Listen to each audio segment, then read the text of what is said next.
I was charging £2 per talk at the time. One woman, one guy. Okay, today we're gonna talk about a fucking 45-minute speech, and I'm fucking going for it. And I'm pretty sure that at this one point, I caught this woman looking at me like, this guy's fucking crazy. And in my head, I was like, I am fucking crazy. I've always been crazy, and I'm still crazy. If you want the greatest things that life has to offer, you have to go about it in a crazy, and what I mean crazy, obsessed way. You gotta get obsessed. And then I start to see people believing in themselves more and more. And by the time I'm quote unquote done with them or finished with them, they're just like, I can walk through the wall. Because that's my mindset. I can walk through the wall. I kid you not, as much as I like nice things and all of that, if you offered me 10 times more money or 100 times more money doing something else, if it's unrelated to coaching, I wouldn't even have to think about it. Like, you would get automatic no as an answer. Retire. From what? From having fun, having thought-provoking conversations with my fucking awesome clients. Why would I want to retire from that? Like, I'm gonna coach until I die. I'll probably die during a coaching session. I think that would be a pretty cool way to check out. I would just feel for the client because that would be traumatic for them. They'll be like, Michael, are you okay? It's like, oh shit, he's dead. Oh, you have such a big ego. I know. You have such a big head. Like, I know it's hard for me to fucking get a hat that fits. I know that. Like,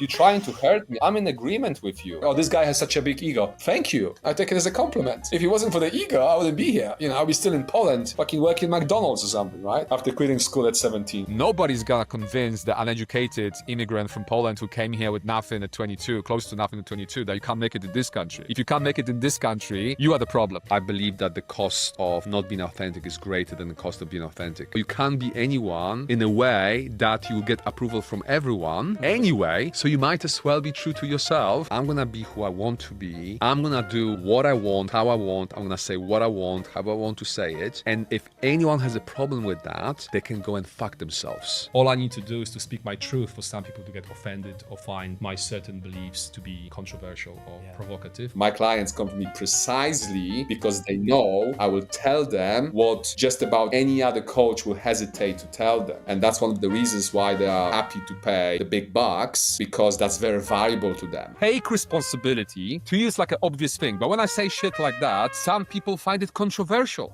I know, yeah. If you are responsible, you have nobody else to blame or nothing else to blame. That's the fucking bad news, right? But it's also good news at the same time, because when you think about it, if you are the one responsible for where you are in life, you have the power to change it. And to me, that's fucking fantastic news. For me, the biggest risk of all is to find myself on the fucking deathbed at the age of 80 or 90, look back and say to myself, I was too much of a pussy to do that thing that I wanted to do. For me, that's the biggest risk of all. My dates, by the way, are considerably shorter than my initial consultations and sessions, right? That gives you insight into where my priorities are in life. When I became a coach and I started doing well, I found myself feeling that I was the most successful person on my street, or like in my area in Southeast London where I used to live. And then sure enough, when I moved to Mayfair in 2014, I was like, yeah, I'm the poorest motherfucker here.